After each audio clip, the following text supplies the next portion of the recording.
एक लड़का अपने पिता से कहता है कि पिताजी, घर का और कारोबार का बंटवारा कर दीजिए, क्योंकि मैं ये कारोबार नहीं संभाल पा रहा हूँ। मेरी समझ में नहीं आ रहा ये कारोबार। मैं अपना कारोबार अलग शुरू करना चाहता हूँ। ये बात सुनते ही पिता को गुस्सा आ जाता है और कहता है कि मेरे रहते किसी भी चीज का कोई बंटवारा नहीं होगा। जो काम घर में चल रहा है वही काम करो। बेटे ने कई बार कहा, लेकिन पिता नहीं मानता। भाई भी पिता की तरफ चला जाता है। इसी बात को लेकर घर में कलह हो जाती है। ऐसी कलह होती है कि एक नहीं बल्कि 5 कत्ल हो जाते हैं। जिन रिश्तों पर हम इतना विश्वास करते हैं, वो रिश्ते ही ऐसा कैसे कर सकते हैं। इस घटना को 28 साल बीत जाते हैं।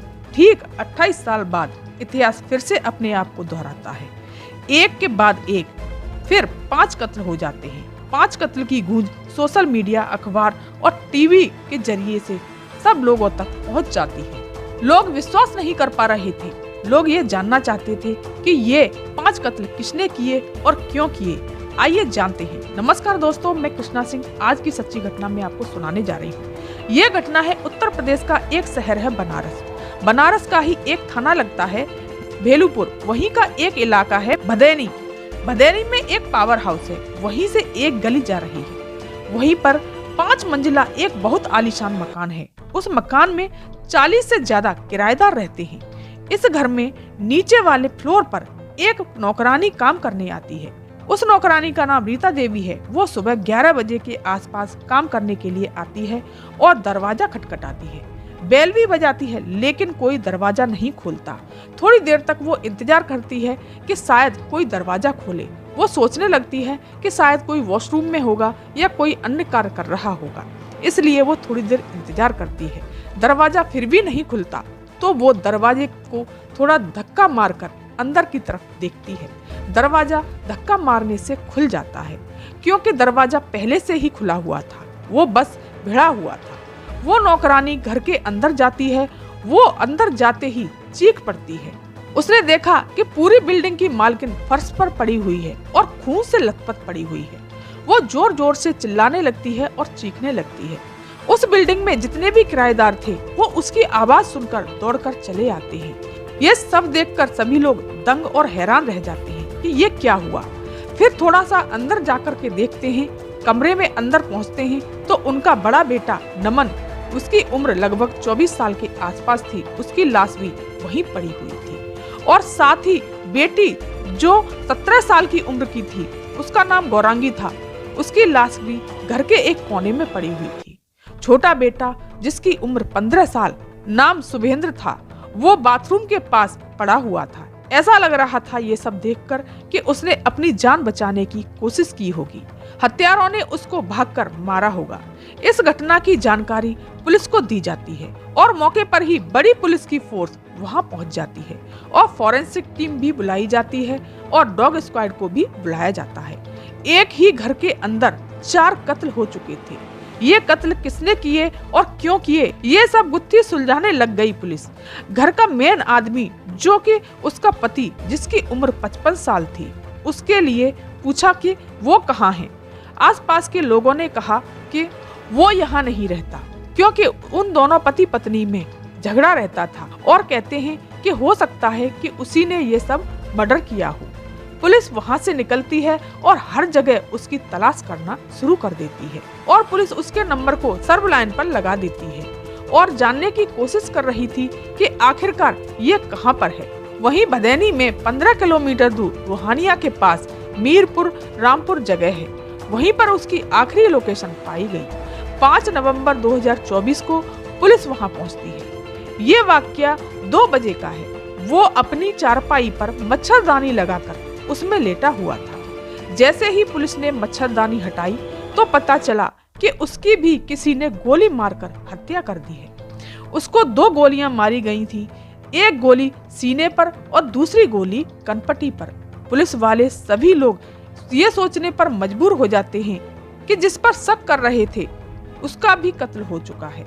पुलिस छानबीन कर रही है। बताया जाता है एक ही हथियार से 5 की हत्या की गई है। पति को 2 गोली मारी और उस औरत को भी 2 गोली मारी गई और उसके बड़े बेटे को 3 गोली मारी जाती है और बेटी को भी 2 और छोटे वाले बेटे को भी 2 गोली मारी जाती है। फिर पुलिस ने आसपास के लोगों से पूछा कि आप लोगों को नहीं पता चला कि गोलियों की आवाज आ रही है। वो लोग कहते हैं कि पटाखों की आवाज के शोर में हम समझ नहीं पाए कि ये गोलियां चल रही हैं या पटाखे। उस जगह 40 परिवार रहते थे, फिर भी कोई भी इस आवाज को नहीं सुन पाया। जब मीडिया की रिपोर्ट आना शुरू होती है तो एक कहानी सामने आती है। एक व्यक्ति जिसका नाम पन्ना साहब है, वो रिक्शे का कारोबार करते थे। उनका एक बेटा था जिसका नाम लक्ष्मी नारायण था। पहले तो वो अपने रिक्शे किराए पर दिया करते थे। 200 से ज्यादा रिक्शे वो किराए पर देते थे। लक्ष्मी नारायण के 3 बेटे थे। एक बेटे का नाम राजा था और दूसरे बेटे का नाम राजेंद्र गुप्ता और तीसरे बेटे का नाम कृष्णा था। ये एक बिजनेस चला रहा था। जब बच्चे बड़े होते हैं तो राजेंद्र गुप्ता अपने पिता से कहता है कि ये कारोबार मेरी समझ में नहीं आ रहा, आप मेरी जमीन का बंटवारा कर दो। मैं अलग होना चाहता हूँ और अपना कारोबार अलग शुरू करना चाहता हूँ। बड़ा भाई मानसिक रूप से विकलांग था। पिता ने साफ साफ मना कर दिया कि जब तक मैं जिंदा हूँ बंटवारा नहीं होगा, तुम्हें जो भी करना है वो अलग कर सकती हो। लक्ष्मी नारायण का एक बेटा कृष्णा साथ देता है और राजेंद्र अकेला पड़ जाता है। पिता के मना करने पर उसे बहुत गुस्सा आता है। बताया जाता है कि 28 साल पहले कृष्णा और उसकी पत्नी जब सोए हुए थे, उन लोगों का इसने कत्ल करवा दिया था।